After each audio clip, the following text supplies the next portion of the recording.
नमः शिवाय। 17वां अध्याय पापी गण निधि। सूत जी बोले, हे ऋषियों, तत्पश्चात नारद जी ने विनय पूर्वक पूछा, हे ब्रह्मा जी, शिव जी कैलाश पर कब गए और महात्मा कुबेर के साथ उनकी मित्रता कहाँ हुई तथा कैलाश पर रहकर शिव जी ने क्या किया।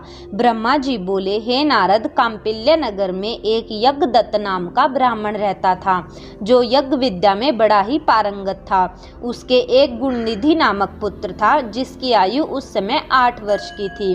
उसका यज्ञोपवीत हो चुका था और वह भी बहुत सी विद्याएं जानता था, परंतु पिता से जीतकर वह पुत्र जुआरी, खेलकूद में संलग्न और गाने बजाने वालों का साथी हो गया था। माता के बार बार कहने पर भी वह पिता के समीप नहीं जाता था और पिता तो घर के कार्यों तथा दीक्षादि देने में संलग्न रहा करता था।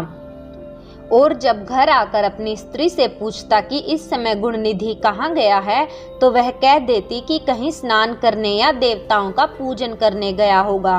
केवल एक ही पुत्र होने के कारण वह माता दीक्षित को ठग लेती थी। निदान ग्रह सूत्र के अनुसार दीक्षित ने उस पुत्र का विवाह भी करा दिया। माता नित्य प्रति पुत्र को यही समझाती रहती कि तुम्हारे पिता वैसे तो बड़े महात्मा हैं, किंतु उनका क्रोध भी बड़ा विशाल है, इसलिए तुम अपनी बुरी आदतों को छोड़ दो, अन्यथा किसी दिन तुम्हारे पिता इस चरित्र को जान लेंगे तो तुझको और मुझको दोनों को मारेंगे। परंतु माता के इस प्रकार समझाने पर भी उस पर कोई असर नहीं पड़ता था। एक दिन उसने पिता के हाथ की अंगूठी को चुराकर किसी जुआरी के हाथ में दे दी।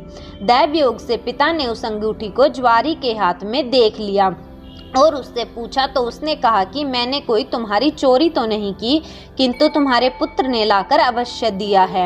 मुझे यह अंगूठी ही नहीं बल्कि उसने और जवारियों को बहुत सा धन लाकर दिया है।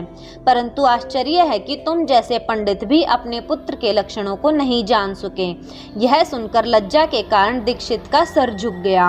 वह सिर झुकाए और वस्त्र से अपना मुंह ढके हुए अपने घर आया और घर में जाकर अपनी पत्नी से बोला, अरे धूर्त पत्नी, भला यह तो बता कि तेरा वह लाडला पुत्र कहाँ गया है।